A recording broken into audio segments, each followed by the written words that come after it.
ಸಾಯಿರಾಮ್. ನನ್ನ ಹೆಸರು ಗೋಪಿನಾಥ್ ಅಂತ. ನಾನು ಡೆಲ್ ಅಂತ ಒಂದು ಸಾಫ್ಟ್ವೇರ್ ಕಂಪ್ನಿನಲ್ಲಿ ಕೆಲಸ ಮಾಡಿ ಇವಾಗ ರಿಟೈರ್ಡ್ ಪರ್ಸನ್ನು. ಸುಮಾರು 2015ರಲ್ಲಿ ನಮ್ಮ ಗುರುಗಳಾದಂಥ ಡಾಕ್ಟರ್ ಲಕ್ಷ್ಮೀ ಶ್ರೀನಿವಾಸ್ ಗುರುಗಳು ದತ್ತ ಪಾದುಕ ಪೂಜೆಯನ್ನು ಮಾಡಿಸಿದರು. ಸುಮಾರು ಅದು ಪ್ಯಾಲೇಸ್ ಗ್ರೌಂಡ್ಸಲ್ಲಿ ನಡೀತು. ಸುಮಾರು ಒಂದು 2-2.5 ಸಾವಿರ ಜನದವ್ರಿಗೆ ಎಲ್ಲರನ್ನು ಕೂರಿಸಿ ನಮ್ಗಳ ಕೈಯಿಂದನೇ ಪಾದುಕ ಪೂಜೆ ಮಾಡಿಸಿ ಕೊನೆಗೆ ಪಾದುಕೆಯನ್ನು ನಮಗೆ ಮನೆಗೆ ತೊಗೊಂಡು ಹೋಗೋದಕ್ಕೆ ಕೊಟ್ಟರು. ಆ ಪಾದುಕ ಪೂಜೆ ಮಾಡಬೇಕಾದ್ರೆ ಅಲ್ಲಿ ದಂಪತಿಗಳಿದ್ದರು, ಮತ್ತು ಮದುವೆ ಆಗದೇ ಇರುವಂಥ ಹೆಣ್ಣುಮಕ್ಕಳು, ಮದುವೆ ಆಗದೇ ಇರುವಂಥ ಗಂಡು ಮಕ್ಕಳು ಎಲ್ಲರನ್ನೂ ಕೂರಿಸಿ ನಮ್ಮ ಹಿಂದೂ ಸನಾತನ ಧರ್ಮದ ಪೂಜೆಯ ಪ್ರಕಾರ ಷೋಡಶೋಪಚಾರ ಪೂಜೆಯನ್ನು ಮಾಡಿಸಿ, ಅಂದರೆ ಅದರಲ್ಲಿ ಅಭಿಷೇಕ ಕೂಡ ಒಂದು ಪಂಚಾಮೃತ ಅಭಿಷೇಕ ಅಂತಂದರೆ ಹಾಲು, ಮೊಸರು, ತುಪ್ಪ, ಜೇನುತುಪ್ಪ, ಸಕ್ಕರೆ ಇಷ್ಟರಲ್ಲೂ ಅಭಿಷೇಕ ಮಾಡಿಸಿ ಅದನ್ನು ಕೊನೆಗೆ ಅದಕ್ಕೆ ಮಂಗಳಾರತಿ ಎಲ್ಲನೂ ಮಾಡಿ ಷೋಡಶೋಪಚಾರ ಪೂಜೆ ಮಾಡಿ ಅದನ್ನು ನಮಗೆ ಮನೆಗೆ ತೊಗೊಂಡು ಹೋಗೋದಕ್ಕೆ ಕೊಟ್ಟರು.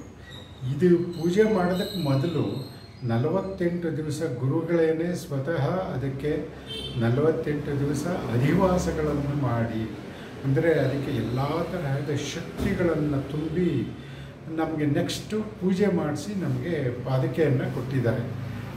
ಈಗ ಸುಮಾರು 10 ವರ್ಷದಿಂದ ನಾವು ಮನೆಯಲ್ಲಿ ಪಾದುಕೆಯನ್ನು ಇಟ್ಕೊಂಡು ಪೂಜೆ ಮಾಡ್ತಾಯಿದ್ದೀವಿ.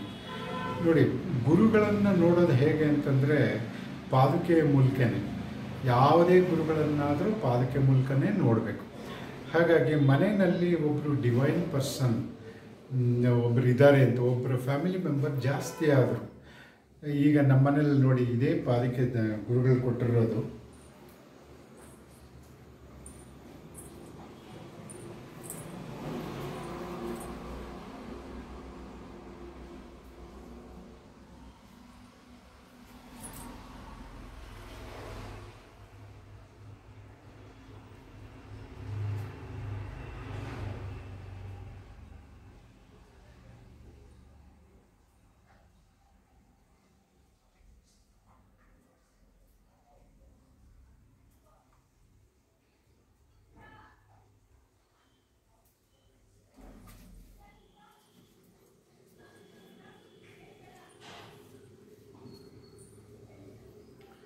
ಹಾಗಾದರೆ ಈ ಪಾದುಕೆ ಬಂದ ಮೇಲೆ ನಮ್ಮ ಮನೆಯಲ್ಲಿ ಏನೇನು ಚೇಂಜಸ್ ಆಯಿತು ಅನ್ನೋದನ್ನು ಒಂದು ಸಣ್ಣದಾಗಿ ಹೇಳಬಹುದು. ಹೇಗೆ ಅಂದರೆ, ಈ ದತ್ತ ಪಾದುಕೆ ಮನೆಗೆ ಬಂದ ಮೇಲೆ ನಮಗೇ ಗೊತ್ತಿರೋದಿಲ್ಲ, ಸಣ್ಣ ಸಣ್ಣ ವಿಚಾರದಿಂದ ದೊಡ್ಡ ವಿಚಾರದವರೆಗೂ. ಮೊದಲು ನನ್ನ ವಿಚಾರ ಹೇಳಬೇಕಂದ್ರೆ, ನಾನು ಡೆಲ್ ಅಂತ ಒಂದು ಕಂಪ್ನಿಯಲ್ಲಿ ಕೆಲಸ ಮಾಡ್ತಾಯಿದ್ದೆ. ಅಲ್ಲಿ ಏನಾಗಿದೆ, ರಿಸೆಷನ್ ಸ್ಟಾರ್ಟ್ ಆಗಿ ಸುಮಾರು ಏಜ್ ಆದವ್ರನ್ನೆಲ್ಲ ತೆಗಿತಾಯಿದ್ರು. ಅದರಲ್ಲಿ ನಾನು ಒಬ್ಬ ಲಿಸ್ಟಲ್ಲಿದ್ದೆ. ಆಗ ಈ ಪಾದುಕ ಪೂಜೆ ರೆಗ್ಯುಲರಾಗಿ ನಾನು ಮಾಡ್ತಾನೇ ಇದ್ದೆ. ಹಾಗಾಗಿ ಸುಮಾರು ಅವರು ತೆಗಿಬೇಕು ಅಂತ ಅಂದ್ಕೊಂಡ ಮೇಲೆ 1 ವಾರದಲ್ಲೇ ಎಲ್ಲ ಸೀನ್ ಚೇಂಜ್ ಆಗೋಯ್ತು. ಸುಮಾರು ಅದಾದಮೇಲೂ ನಾನು 7 ವರ್ಷ ಕೆಲಸ ಮಾಡಿದ್ದೀನಿ. 2021ರವರೆಗೂ ನಾನು ಕೆಲಸ ಮಾಡಿದ್ದೀನಿ. ರಿಟೈರ್ ಆದ ಅಲ್ಲಿ ಅಂತಂದರೆ ಈ ಪಾದುಕೆಯ ಮಹತ್ವ ಹೇಗಿದೆ ಅನ್ನೋದನ್ನು ನಾವು ತಿಳ್ಕೊಳ್ಬಹುದು. ಮತ್ತು ನನ್ನ ಮಗ CA ಮಾಡ್ತಾಯಿದ್ದ. 2 ಅಟೆಂಪ್ಟ್ ಆಗಿತ್ತು ಅವನಿಗೆ, ಇಂಟರ್ ಪಾಸ್ ಆಗಿರಲಿಲ್ಲ.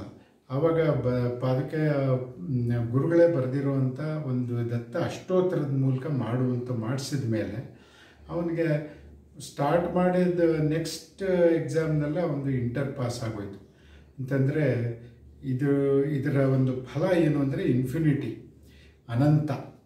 ಆದ್ದರಿಂದ ಪ್ರತಿಯೊಬ್ಬರೂ ಪಾದುಕ ಪೂಜೆನ ಮಾಡಬೇಕು ಅನ್ನೋದೇ ನನ್ನ ಒಂದು ಅಭಿಮತ. ಸಾಯಿರಾಮ್.